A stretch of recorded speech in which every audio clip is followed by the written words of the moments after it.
ఆర్జీవీకి కోర్టులో భారీ షాక్ తగిలింది. ఊహించినటువంటి దెబ్బ తగిలింది. జగన్మోహన్ రెడ్డి పరువు కూడా గంగలో కలిసిపోయింది. వ్యూహం సినిమా సెన్సార్ సర్టిఫికేట్ని హైకోర్టు రద్దు చేసేసింది. మరి ఇప్పుడు జగన్మోహన్ రెడ్డి ఆర్జీవీ కలిసి ఏం బొంబాయి కార్యక్రమాలు చేస్తారు, అసలు హైకోర్టు ఈ సందర్భంగా తీవ్ర ఆగ్రహం ఎలా వ్యక్తం చేసింది అనేది ఈ వీడియోలో వివరించబోయే ముందుగా ఇప్పటి వరకు మన ఛానల్ సబ్స్క్రైబ్ చేయని వాళ్ళు ఖచ్చితంగా సబ్స్క్రైబ్ చేయండి, మరో 10 మందితో చేయించండి. ఇక విషయానికి వస్తే ఇది ఆర్జీవీ అనేటువంటి ఒక బూతు బొమ్మలు తీసుకునేటువంటి దౌర్భాగ్యుడు. అప్పుడెప్పుడో 30 ఏళ్ల క్రితం 1-2 సినిమాలు తీశాడు, ఓకే. బట్ గత 20 సంవత్సరాలుగా వీడు బతుకేందంటే ఐస్ క్రీమ్ అని, డేంజర్ అని, అదని ఇదని అని, నాకుడు సినిమాలు, గీకుడు సినిమాలు, గోకుడు సినిమాలు, బూత్ సినిమాలు. ఇక ఈ జనాలు చూసేటువంటి, కుటుంబాలు చూసేటువంటి, మహిళలు చూసేటువంటి, యువత చూసేటువంటి, పిల్లలు చూసేటువంటి సినిమాలు అయితే కాదనేది ఇవాళ 2 తెలుగు రాష్ట్రాల ప్రజలకే కాదు భారతదేశం మొత్తం తెలుసు. వీటికి డైరెక్టర్గా ఎవడో అవకాశాలు ఇచ్చేటువంటి పరిస్థితి లేదు. అందుకే బూతు బొమ్మలు తీసుకుంటూ లేదా ఎదురు వాళ్ళని విమర్శిస్తూ సినిమాలు తీసుకుంటూ దానికోసం అవతల వాళ్ళ దగ్గర డబ్బులు తీసుకునేటువంటి దౌర్భాగ్యమైనటువంటి స్థితికి దిగజారిపోయాడు ఈ ఆర్జీవీ అనేటువంటి పనికిమాలినవాడు. వ్యూహం అనేటువంటి ఒక పనికిమాలినటువంటి సినిమా తీసి దాంట్లో జగన్మోహన్ రెడ్డికి భజన చేసుకో, ఇబ్బందిలే, ఎవడికి ఇబ్బంది, నీ ఇష్టం ఏమన్నా చేసుకో, ఎందుకంటే అతను ఏందనేది వాళ్ళ ఆంధ్ర రాష్ట్ర ప్రజలకు ఆల్రెడీ తెలుసు.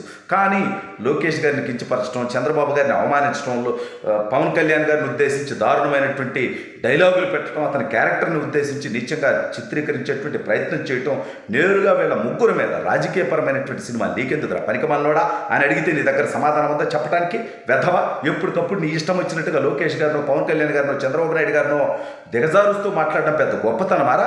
అధికారం అండబెట్టుకొని మాట్లాడడం కదరా బఫూన్గా. ఆల్రెడీ మొన్న కొలికపూడి గారు ఒక మాట అంటాం జరిగింది, వీడి తల తీస్తే ₹1 కోటి ఇస్తా అని చెప్పి. అటువంటి వాళ్ళు చాలామంది తయారవుతారు.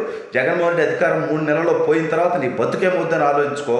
జగన్మోహన్ రెడ్డి వాళ్ళు వేసేటువంటి చిల్లర కోసం ఇట్లాంటి పనికిమాలినటువంటి పిచ్చి సినిమాలు తీసుకుంటూ బతుకుతారు. ఏం బతికిది? అయినా సెన్సార్ బోర్డు ఇచ్చినటువంటి సర్టిఫికేట్ని రద్దు చేయమని చెప్పి లోకేష్ గారు ఏదైతే కోర్టును ఆశ్రయించారో దాన్ని రద్దు చేస్తూ మళ్ళీ 3 వారాల్లో దీన్ని సెన్సార్ చేసి అంటే రివ్యూ చేసి ఏమని చెప్పడం జరిగింది. అంటే రివ్యూ చేసిన తర్వాత అందులో ఏముంటాయి? ఇంకా నేరుగా చంద్రబాబు నాయుడు గారిని ఉద్దేశించి ఆయన లాంటి లుక్ ఒకరికి పెట్టేసి, లోకేష్ గారిని ఉద్దేశించి ఆయన లాంటి లుక్ ఒకరికి పెట్టేసి, పవన్ కళ్యాణ్ గారిని ఉద్దేశించి ఆయన లాంటి లుక్ ఒకరికి పెట్టేసి ప్యారడీ సినిమాలు తీసుకుని ఏం బతకాలనుకుంటున్నావు నువ్వు?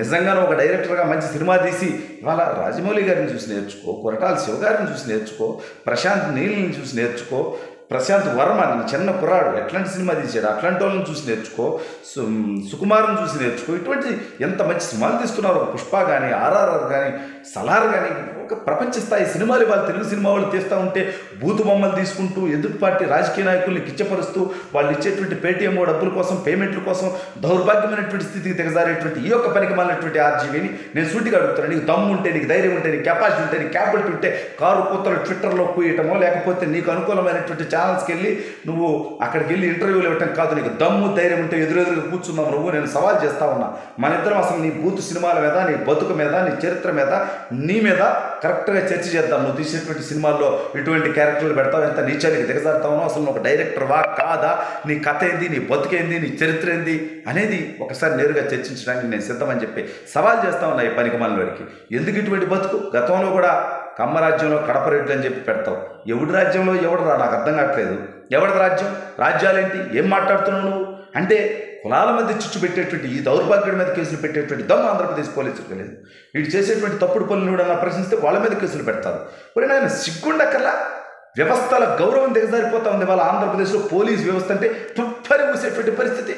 వాళ్ళు నిజంగా ఏదైనా కేసు పెట్టినా కానీ దాన్ని నమ్మనటువంటి పరిస్థితి వచ్చేసింది వాళ్ళ జనాలకి. కోడికత్తి సీను తల్లి, ఒక దళిత కుటుంబం అది. వాళ్ళు నిరాహార దీక్ష చేస్తూ ఉంటే కోర్టుకి వెళ్ళి జగన్మోహన్ రెడ్డి ఒక 5 నిమిషాలు తను చెప్పొచ్చు కదా, తన వాంగ్మూలం మీద చెప్పొచ్చు కదా సాక్షిగా. అది కూడా చెప్పినటువంటి పరిస్థితి. ఎందుకంటే ఇదంతా డ్రామా కాబట్టి. ఆ కోడికత్తి సీన్ అనవసరంగా కేసులు ఇరికించారు కాబట్టి. వాస్తవాలు బయటకు వస్తే ప్రజలు ఉమ్ము వస్తారు కాబట్టి. మీ బాబాయిని మీరు వేసేసుకున్నటువంటి విషయం మెల్లగా బయటకు వచ్చారు. ఇవాళ చివరికి నిన్న షర్మిల గారు మాట్లాడితే ఈ ప్రభుత్వం యొక్క దౌర్భాగ్యాన్ని, అరాచకత్వాన్ని, రాజధాని లేనితనాన్ని, అభివృద్ధి లేనటువంటి పరిస్థితిని ఆవిడ మాట్లాడితే షర్మిల గారిని ఉద్దేశించి, షర్మిల గారి కుటుంబ సభ్యులను ఉద్దేశించి, షర్మిల గారి క్యారెక్టర్ను ఉద్దేశించుకొని నిత్యంగా మాట్లాడేటువంటి ప్రయత్నం ఈ వైసీపీ చేస్తున్నారంటే రాష్ట్ర ప్రజలు గమనించాలి, ఆలోచించాలి. ఇటువంటి దుర్మార్గమైనటువంటి పరిపాలకుడు మన పరిపాలకుడిగా ఉన్నాడు. సొంత చెల్లిని కూడా పార్టీ వాళ్ళతో విమర్శించేటువంటి స్థితికి దిగజారిపోయాడే.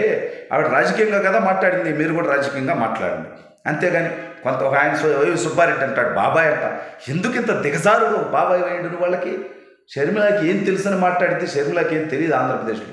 ఏమీ తెలియనప్పుడు బొచ్చుగాళ్ళు వీరెందుకు రా 2014లో 19లో ఆవిడతో క్యాంపెయిన్ చేయించుకొని చంద్రబాబు నాయుడు గారిని తెలుగుదేశం పార్టీని ఇష్టం వచ్చినట్టు ఆవిడతో ఎందుకు విమర్శలు చేయించారు అంటే అప్పుడు మీరు చేయించిన అబద్ధమా?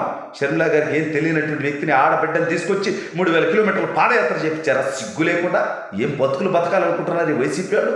అయితే లపాకీ లాంటి తుపాకీని, సిరెడ్డి లాంటి పరికమాలిన బజార్ మనిషిని, ఆ పచ్చి ప్రభాకర్ లాంటి లోఫర్లని, ఆర్జీవీ లాంటి డాఫర్లని తీసుకొచ్చి పనికిమాలినటువంటి సినిమాలు తీసి ప్రజల మీద కుదిలేటువంటి ప్రయత్నం చేస్తున్న వీళ్ళని ప్రజలు ఒక్కసారి తరిమి కొట్టాల్సినటువంటి అవసరం ఉంది.